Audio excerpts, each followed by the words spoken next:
YouTube, how's it going? The Goat House is back with Week 11 NFL score predictions for every single game. We have this video every single week. We also got weekly picks, power rankings, and a lot more, even in the offseason. So if you're new, please subscribe. Be much appreciated. Follow that Twitter, Constant NFL Talk, talking during live games. Link down below for that, as well as the Instagram podcast, Patreon. A lot going on here. But yeah, you can find links, description, comments. But score predictions every game. We also take a look at the lines in these games, see if it's worth putting money on. But on that Patreon, I do have my bets of the week every week for NFL and college football. College football score predictions. Junior's got his NFL score predictions on there every week. Updated playoff predictions, bonus content, always adding more. Check it out. Link down below. A lot of you already showing your support on there. Appreciate you very much. To Week 11 score predictions, I think the toughest week to predict games this year. This is a crazy week, a lot of 50-50 games. And we're starting with a rough one already, mainly because, it's still to be determined for the most part because I don't know who's playing, who's not playing. Now Tyler Lockett is ending up on the injury report. Dwayne Brown as well, but, I think he's just resting, so he'll be all right. Chris Carson now, limited practice. So kind of back and forth. Some guys banged up the Cardinals too. Corey Peters is going to miss the rest of the season. He contributes in stopping the run. So if Chris Carson comes back, that's a huge boost for the Seattle Seahawks because he's a very solid running back, big part of their game plan. And the Cardinals kind of suffered there losing Peters in terms of stopping the run. Last time they played, I picked the Cardinals because of the matchup. I like to play the matchup game. I think they match up well. Looking at both sides of the ball, I think Kyler Murray's a problem for the Seattle Seahawks to stop, and he probably will be in this game as well. But Thursday night in Seattle, the Seahawks in a must-win situation. I think this time around, I'm feeling Seattle, but if Chris Carson and Tyler Lockett are both out, we'll take a look at some other guys as well. I know Dunbar and Griffin are both beat up. I might have to switch my pick if there's that many injuries. But a game that can go either way. 50-50 game. I think the Seahawks bounce back with this one, though, Thursday night. I'm thinking Chris Carson's back. We'll see. And that could be the difference. They can kind of go back to the way they were playing before.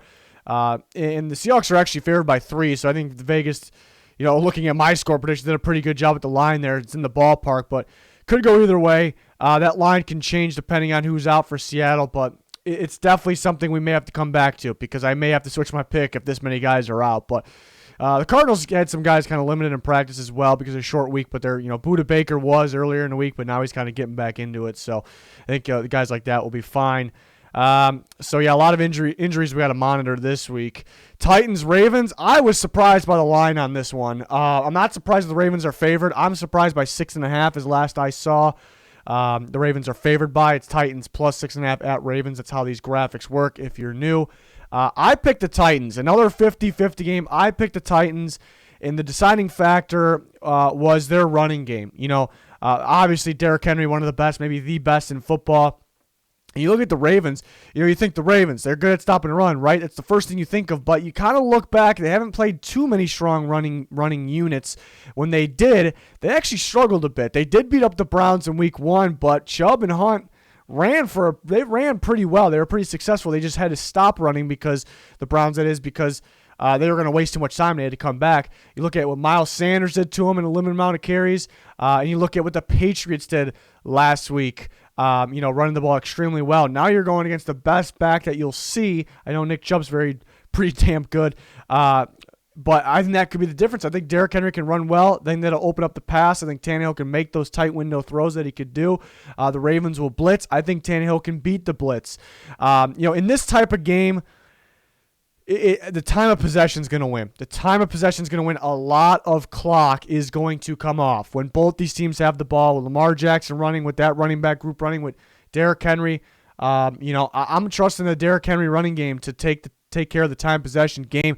Titans defense has been pretty weak, mainly because their corners have been playing way too far off the ball. So the Ravens will have to get rid of the ball quick, get it out quick. It's going to have to be out of the backfield, getting outside, or on the sideline. Can the Ravens do that? I'm not really doubting them, but that's not something we've seen a whole bunch of success from. So I think a lot still is on Lamar running. The Titans played very well against Josh Allen. They didn't really let him run. I know Lamar's a different animal, way different animal. But the Titans, I don't know what that defense was against the Bills, the Titans, that is. I'm kind of thinking maybe a defense like that, maybe they can get a Dory Jackson back. I think we say that every week. Maybe finally can get back. Maybe they can get something going like that. I've heard they're gonna experiment around with Rashaan Evans playing outside, the Titans' inside linebacker. So I don't know if that's a good or bad thing. We'll see. We can throw something at the Ravens that they're not expecting, perhaps. It's a 50-50 game. I'm going with Derrick Henry that wins the time possession, and it opens things up for Tannehill throwing the ball downfield. Just enough, nothing crazy. I think you would think more scoring in this game with these offenses, but again, the clock will run, so that way it'll be a lower scoring offensive game for the most part here.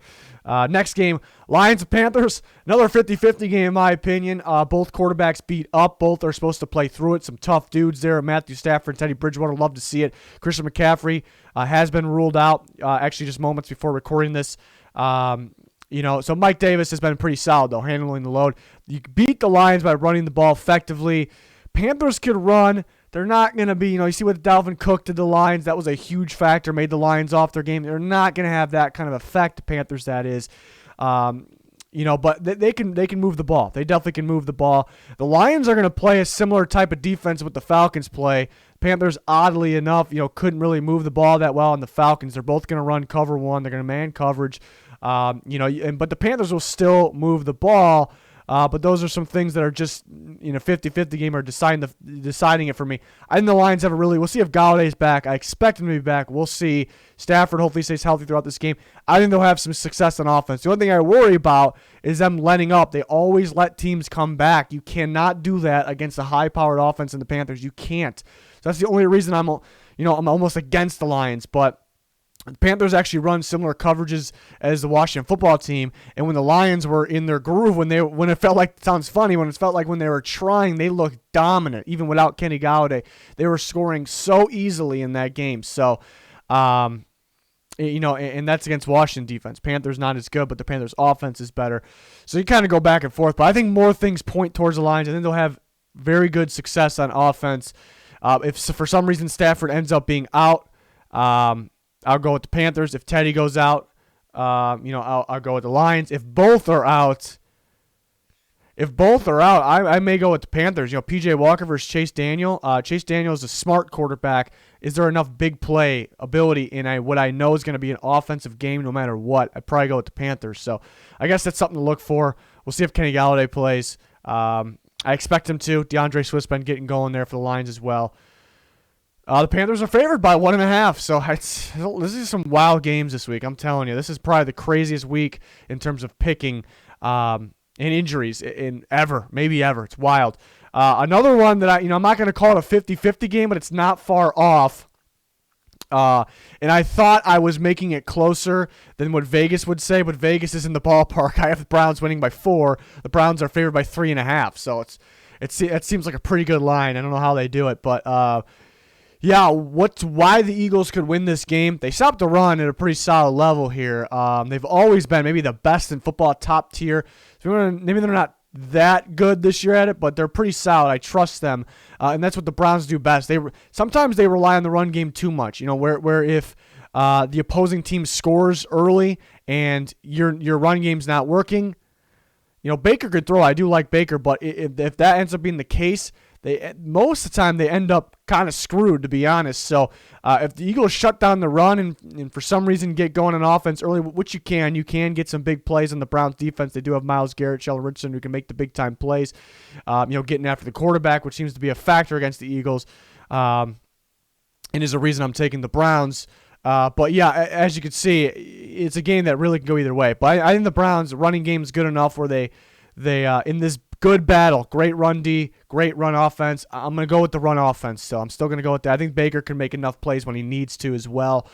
I think, Myles Garrett, that pass rush can make that extra play. So I'm going to go with the Browns. Another game where a lot of clock should probably come off, so not a ton of points in my opinion. But the Browns by 4, which should be should be a good game. Another great game. Looking at these games going into this week, I didn't really put this one at the top of where toughest to pick, but as I really started to think about it, this ended up being at the top of the list of maybe one of the tougher ones to pick. What I was going to ride with the Patriots. Then I was kind of thinking, man, the Texans could air the ball out in this Patriots. And the Patriots they're on a win streak, but, remembering the Broncos game, remembering the games like that, pretty rough. The 49ers game, really rough, and I don't really know if it was the opposing team forcing that. It was just kind of the Patriots didn't show up. Cam Newton didn't show up. The defense didn't show up. So which Patriots team's going to show up? Texans can air the ball out deep. Patriots don't have the best pass rush to get after Watson, so he can sit there, have a day, throwing downfield to his speedy receivers and Cooks and Fuller, so they can get some things going. I didn't want to overthink this too much, though. Bottom line is the Patriots are really getting going running the ball, whether it's Harris, Burkhead, Cam Newton. They got a collection of guys, and they open things up, throwing the ball to Jacoby Myers. The Texans have the very worst run defense in football. The worst. And remember, Bernard McKinney's been out for the year as well. He's missed a few weeks out for the year. That's tough in that category as well. So, Patriots, they're smart with the game plan. They will pound the football. They will run the clock, give Deshaun Watson, which in a game where I think he can be very good, but they're going to limit his chances with doing that.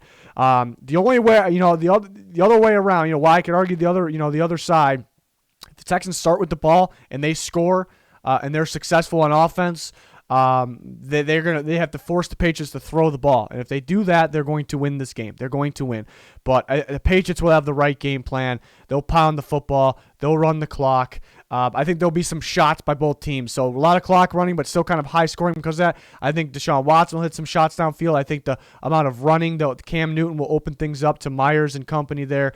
The Patriots are -2. I have them winning by 3. That's another game that really could go either way. Crazy week, like I said. This one's not one that really could go either way. The Steelers are due for a loss, but that's really no reason to pick against them, especially a game like this. It's a terrible matchup for the Jacksonville Jaguars. What do the Jaguars do right now good on offense? What do they do well? They run the ball pretty effectively. Steelers stop the run maybe better than anybody. They're going to force them to pass. They're going to get after Luton, and they're going to be in tight in coverage. The Jaguars, I know the Cowboys kind of showed up and almost surprised the Steelers there, but I think this is even worse of a matchup. So I think the Steelers take care of business here. -10, got them winning 31-16. The Jaguars are good at coming out, especially Luton came in. He hasn't really played like that great or anything, but they'll have these big wild plays here and there. So that's where they can get their points there. But I don't really expect drives that are big, chunks of yards getting down the field. I got the Steelers. Another game that could go either way. I'm surprised the Saints are favored by 5. I do have them by 3, so I guess it's in the ballpark. Yeah, the Falcons got pretty hot before the bye week. So did the bye week slow them down? Did they figure something out? What I've noticed is their defense actually much improved as the season went on. They're stopping the run pretty well. They're a little tighter in coverage. They're getting a little more pressure than they were to start the year. So the Falcons' defense is actually better than maybe what the stats will say, because the way they started kind of hurt that, and I think better than most people think. It's not great. I don't know if I'll even call it good, but it's been playing pretty well. So that could be a factor. Jameis Winston's now playing. What are we going to get from Jameis Winston? Is he going to run the old Jameis Winston offense, throwing the ball downfield, going for the big plays, really, trying to make something out of nothing, sometimes getting a big play out of it, sometimes throwing interception? Or is Peyton going to force him to play, conservative? The Saints offense is kind of small ball, a lot of getting the ball out quick, underneath, in the backfield, running the ball, getting the ball outside to Kamara. Which one are we going to get? I don't know if there's really a difference. There's a difference, but I still like the Saints either way. I think Winston makes those plays there. I think the Saints defense, who's been playing pretty well, slows down the Falcons enough here to win the game. The Falcons will have those big plays downfield. They'll score on a couple bombs maybe. That's the way to beat the Saints downfield, even though they've been more locked down compared to earlier in the year. But the Falcons are really good at airing the ball out. But the Falcons have been good stopping teams running the ball inside, but Saints will be good getting the ball outside, whether it's run, pass. I think they'll be okay here, but it should be a pretty good game. Got them winning by 3. Next game, Bengals Washington. Guess what? Another 50-50 game. Washington's actually favored by 1.5. So the Bengals are the underdog. I took the Bengals. Alex Smith's been airing it out pretty good. He has had some turnovers.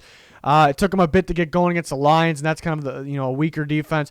What's the Bengals' weakness? When they play teams with good pass rush, That's what it looks like first glance. That's what's been hurting them. Washington's got a pretty good pass rush, so that could be a factor. But specifically, teams that actually blitz pretty effectively and teams that run a lot of man coverage. Washington's really they could blitz, but they're going to run a lot of zone coverage. They're not as crazy in those categories as those other teams, Steelers, Ravens, that beat up the Bengals pretty well. I think the Bengals having that wide variety of talent at receiver, I think it helped them in a game like this. Good front for Washington. Their DB's been playing solid, but they'll get somebody open. They'll get somebody going. Burrow, I think, will have a pretty solid day here. I think they'll be able to get down the field pretty easily. I think Washington's defense can clutch up for some field goals. But I also think on the other side, the Bengals can actually make some plays. I'm feeling at Jesse Bates. It's really not that bold of a prediction. Jesse Bates turnover here, maybe at least one. So I think that could be a factor. I want to see those Bengals against the Titans show up. I want to see, that both sides of the ball looked fantastic. And I think we could see a little bit of that in this game, but much tougher defense. But I got the Bengals. I guess going against that pass rush isn't a great matchup, but everything else, and they match up pretty well. But that should be a pretty good game there. But see if Washington can close it out. They had a good comeback against the Lions. They can't start the way they did in that game, though. Jets and Chargers. Yeah, I got the Chargers taking care of business 31-20. The only thing I can say about the Jets is last time we seen them play against the Patriots, they moved the ball pretty well. That was against Patriots. Chargers, if they continue that, they may be able to move the ball even better. They can score more points. Another thing, Greg Williams is pretty good with disguising coverages, getting some trap coverages out there, and it tends to work against the young quarterbacks, and you actually could pick them off. So Herbert's been playing fantastic, but the Jets could set if they want to win. That is, you never know with them. We'll see if they want to continue to tank. But yeah, they could fool Herbert at times, but. I still think he does enough. Even if he has a turnover, which I'm not saying he necessarily does, he'll have enough big plays downfield. They're just the better team. The better offense, they'll take care of business here. They'll win 31-20 is what I got. They're favored by 8.5. I got them winning by 11. Next game, another one that I'm confident with, the Dolphins. It's tough to pick against them right now, 24-13. Drew Lock is hurt. He's probably going to be out. I don't know. I don't think that really mattered anyways. The Dolphins defense will stop the Broncos from really scoring that many points at all. They're the 13 points I got. Broncos defense has been kind of hot and cold lately. I think the Dolphins they'll have those big plays, but then they'll be more worried about running the clock, probably in this game as they should. So 24-13 is what I got. The Dolphins, the only thing, very new, young team. A lot of new faces. Sometimes those teams, it really doesn't matter who you play. They just kind of have the off days randomly, the bumps in the road. So I guess that's something to watch out for. I just don't expect it to happen here. I guess the Dolphins take care because that defense is balling right now. Packers, Colts, another 50-50 game toss-up. I'm surprised the Colts are favored by 2.5 a bit. Seeing the Packers as underdogs by 2.5 at the moment. A little surprising. I got the Packers 27-23. The Colts, this is a statement game. This is a big game. I think the show to everybody, pretty much everybody, but for me personally, can they stay consistent beating these good teams? A couple things. Because we've seen them, they fall to the Browns. They start winning again, but not against the best teams, but they still look impressive. You might be like, Colts are pretty good team. In the Ravens game, they only scored 10 points. Maybe they're not that good. That's a disappointing game. And they beat up the Titans, pretty good team. So it's like back and forth. Can they stay consistent with these big games? So they need to prove that to us. Offense still needs to prove some things. They scored a lot of points against the Titans. Weaker defense. They also had a lot of help at special teams. Packers, a team that can definitely score even against a very good defense in the Colts. They're going to move the ball. Can the Colts keep up? And can they, when they have to be in these keep-up games, can they limit the turnovers? They did it last week against the Titans. Can they do it again? So it's a big statement game, a prove-it game for the Colts. They very well could do it. I love the way the defense is playing. I need them to use Nyheim Hines a bit more. I know Jonathan Taylor going to Wisconsin, playing a Wisconsin team again here. Too bad it wouldn't be at Lambeau, but that would be something if he can play. But Nyheim Hines is their best player, I think, on offense. I really think so. Good to see Michael Pittman going. Best playmaker, I should say. They got some studs in the offensive line. But, that's the thing. You beat Packers with, runs mainly on the inside and then bouncing them out. The Colts can do that. They could do it, but it's not like some of those other teams, the way the Niners run the ball. The Packers hung on to the Niners, obviously. But the Vikings, teams like that, they mainly want to get the ball outside. The Packers got to do a good job making those tackles. Got something else, too. Their tackling attempts haven't been the best. But they'll know they'll have to be tight in coverage, unlike the Titans. So I think that'll be key. I think they'll move the ball, but the Colts could limit them a little bit here because it's a good defense. So I got the Packers. It's a prove-it game for the Colts. Can they keep up? Packers got some playmakers in the back end. Can the Colts take care of the ball? We're going to see. Not really doubting them, but it's maybe a little bit because I'm picking the Packers, I guess. But, can they keep up? Can they stay consistent here? So this is a statement game again. Next, Cowboys Vikings. I got the Vikings take care of business. This is a really good matchup for them on top of the Cowboys. On top of that, they should be better than the Cowboys. Cowboys are very beat up. I got the Vikings scoring 34-20, feeling a lot of points in this game. Vikings offense has been actually very solid. Even in the Bears game, they only scored 19 as a good defense, but they actually moved the ball extremely well. They had a couple fluky plays that rarely happen there. If it was just a Cousins interception, that wouldn't be a fluky thing. But, some fluky things that happened. So they moved the ball like they were going to score high 20s against that defense. They'll be able to run the ball way more effectively against the Cowboys. It'll open up the passing game. And the way that the defense is playing as well, they should be able to make some plays against the Cowboys as well. So on top of they should be the better team, I think it's a very good matchup for them too, where the strengths and weaknesses are. They're favored by 7.5. I got them covering that, but I'm a Vikings fan. Other Vikings fans will say that when I say that this is a game that they just blow. They're on a losing streak, and for no reason at all, I could kind of see them. It shouldn't happen because of the matchup again, but it'd be a move that they would make. So that's the only scary part. But it really the matchup, man. Dalvin Cook should really cook in this game, and if they want to throw, sometimes maybe that will limit them from the 34 because sometimes they're like, all right, running's working, let's just keep running the clock. But they kind of did it against the Lions too, and they still scored that many points. So we'll see. But that one is not a 50-50 game. We don't expect it to be. This one could be. I know a lot of people are picking the Chiefs. I am picking the Chiefs by 6, and the line happens to be 6.5. But yeah, last time the Raiders beat them, they had a good game plan for them. They were able to score pretty much at any given time, and they were throwing Mahomes off a little bit late in the game. But the Chiefs know this is serious now. They know the Raiders mean business. The team is hot. They beat them last time. If the Chiefs know if the Raiders win, they have a realistic shot at the division. That means the Chiefs won't.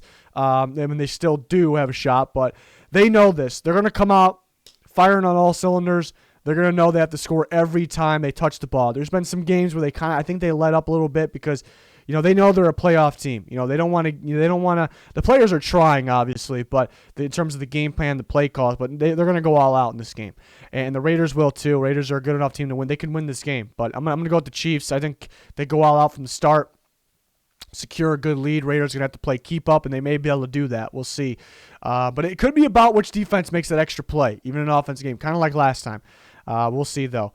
That's Sunday night. And Monday night's a great game. I picked the Rams. This became a very tough one, another 50-50 game, mainly because injuries for the Rams. Whitworth being out's a tough one. Taylor Rapp's hurt too. I like Taylor Rapp a lot. He's a very good safety. That's tough, but I don't know if that was going to make or break them in the game. I mean, it definitely helps them if he's in there, but mainly the Andrew Whitworth. One of the better tackles in football. Their best piece on the offensive line. The offensive line's been actually playing way better than expected. But you take him out, there could be a problem. I guess we're going to have to wait and see. It's definitely going to be worse than what it was with him, obviously. So that's what makes it tough because the Bucs are pretty good at getting pressure. They'll blitz as well. Whitworth has the knowledge to help pick up blitzes. So that's the tough part. When Goff is kind of rattled under pressure, you see the Dolphins game, he turns the ball over, and that costs him the game. So that would be a reason to side with the Bucs. But other than that, the Rams match up very well against the Buccaneers. The Buccaneers, they haven't beat a good defense yet. They played the Saints twice. I like the Saints defense the first time around. The Saints defense really wasn't that good. So we'll just call the second time around, and the Saints beat them up badly. They played the Bears, who we know the Bucs they're better than the Bears. They're for sure better than the Bears. But the Bears beat them. Good defense. Buccaneers missed out some opportunities. They did have a lot of penalties that I wouldn't expect the next time around, but still they haven't really beat the good defenses. So it's a prove-it game. They have to prove they can play on prime time, and that mainly they can beat good defenses. The Rams might have the best defense in football. They might, probably the Steelers up there, but the Rams are right there, tight in coverage. They can come up and tackle. They don't really miss tackles. They're very good at blitzing. They have Aaron Donald on the inside, Leonard Floyd, Terrell Lewis. These guys they're heating up. They're getting better every step of the way. They can get after Brady here. So they can slow them down. And another thing is Buccaneers got a good defense, like I mentioned, with the pressure. They got playmakers in the back end, so they could take the ball away from Goff, but they play a lot of soft coverage, Buccaneers. That's kind of what hurts them on defense. They play about 10 yards off the ball. They're afraid to come up and press for some reason. And the Rams are very good at going quick, high tempo, getting the ball out quick, end around screens, drag routes really quick. And that could hurt them. That could hurt the Buccaneers. I still think a low-scoring game, mainly because the defense in this one. But it's tough because the injuries. And again, Goff could ultimately blow this game, turning the ball over, kind of like the Dolphins game. Even though I really loved the way Goff played last week, but I'm a matchup guy. I got it. The matchup really sides with the Rams, but it's going to be a hell of a game. It's going to be a hell of a game, playoff game. This will be huge for both teams. The winner, it's going to be huge. Rams back in that conversation, being a good playoff game. If the Bucs win this, they prove that they got better. They can beat the good defenses. They can be, more consistent. They can win the big games. So this is huge. The Buccaneers are actually favored by 3. I got the Rams winning by 3. But again, the toss-up. I don't know if we should have a lot of bets this week. Maybe just stick with the over-unders. We'll talk about it on the Patreon here this week, like we do every week with my bets. But, this has got to be my favorite week ever. The most nerve-wracking, I guess, for picks, because I always want to be right, and we've done a pretty accurate job this year, but it's a tough one this week, but I love it. I absolutely love it. Some good football coming. This week's going to separate the men from the boys here. Can't wait. So hopefully you can join us for all of our other content, a lot of it on the channel, even in the offseason. Please smash that like button, subscribe, and turn notifications on me. Much appreciated. It's going to do it for this one, though. Thanks, everyone, for watching. Goodbye.